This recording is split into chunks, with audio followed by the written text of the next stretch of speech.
Здраво, ова е 21-то издание на Видеологија со Златко Ѓелески, дигитален краток осврт за актуелни филмски остварувања, односно спонтана критичка анализа која е збир на први впечатоци илустрирани со подвижни слики.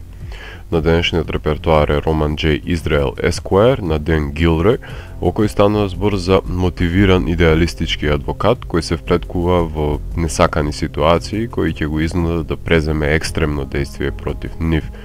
Преку овој лик, филмот ги прикажува и тешкотиите со кои се справува преоптоварениот американски правен систем.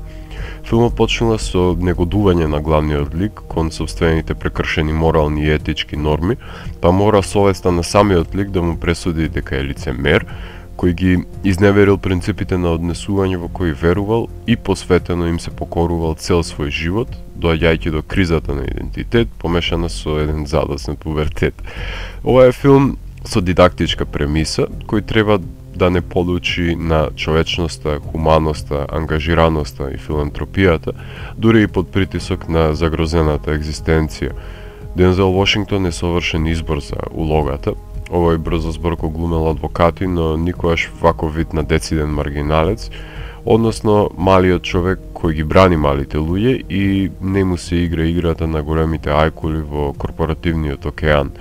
На некој начин, исто како и American Gangster, и овој филм има силна нишка на Grindhouse влијание, а овој лик Ден Гилрој го има збогатено со интереси од авангардната култура на 70-тите години, кои го издвојуваат од неговите бездушни колеги. Секој од нас е поголем од најлошите нешта кои сме ги направиле, само една од огромниот број на цинични фрази и парафрази кои се фрлени насред диалог од страна на Дензел, кои дополнително ја комплицираат секоја конфронтација, понекогаш ескалирајќи до тој степен што цената ја плаќаат неговите клиенти со животот.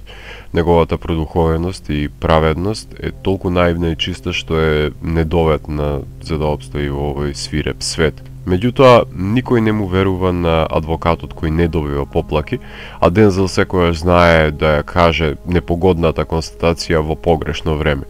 Прашањето е дали единката може да го поправи светот или ќе биде конзумирана од неговата алчност, завист и користолюбие. Ликот на адвокатот е тврдокорен влюбеник во фанк музиката, джезер кој сака Ралф Бенкши, односно стриповите на Крамп, Касиус Клей, Анджела Дейвис, Бејард Растин и сите преостанати борци за права во САД. Бунтовноста во него е неисцрпна, подготвен е да се бори за каузата за еднакви права на сите раси и полови, но несомнено дека тој активизам го исцрпува човекот со титула над джентлмен и под витез.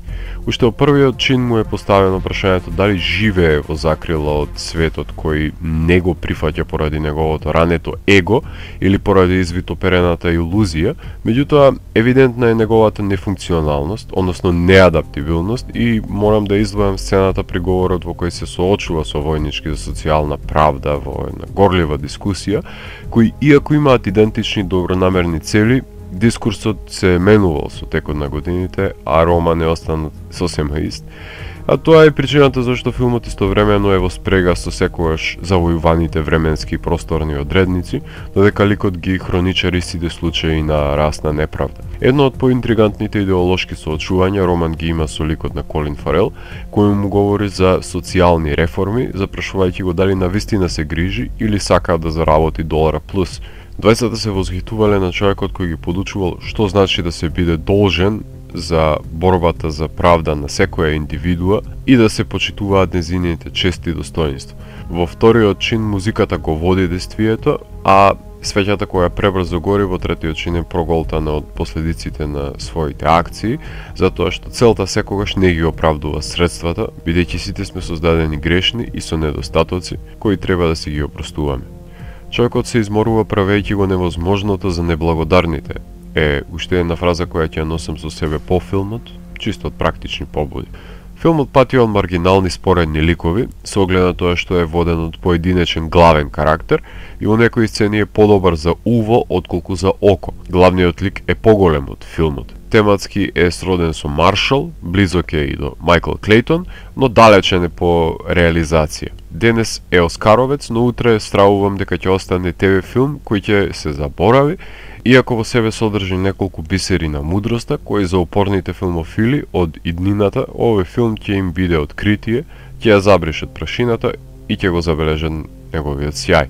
Писмениот сценарист и вешт режисер Ден Гилрој, кој го реши сценариото на Kong Skull Island и го сними еден од најдобрите трилери на 21. век, Nightcrawler, го оплемени главниот лик со суштински фрази, аутизам и тикови, кои Дензел ги владе, бидејќи е во свој терен при секој крупен план.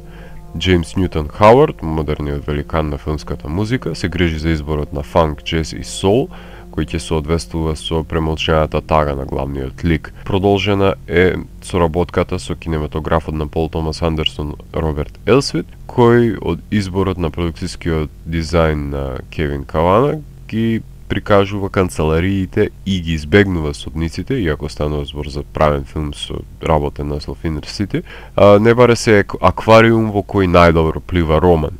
Добро е што по проекцијата на филмскиот фестивал во Торонто го скратија филмот, затоа што ако дојдеше до 2,5 часа на време трајање, дополнително ќе загубеше од шармот. Ако треба да го еволуирам филмот, тогаш Роман J. Израел Esquire ќе го ставам во папката со 3,5 од 5.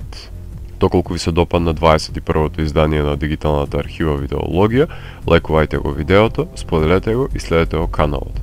Посегнете и по останатите рецензии на виртуелната полица. Ви благодарам за вниманието. Поздрав!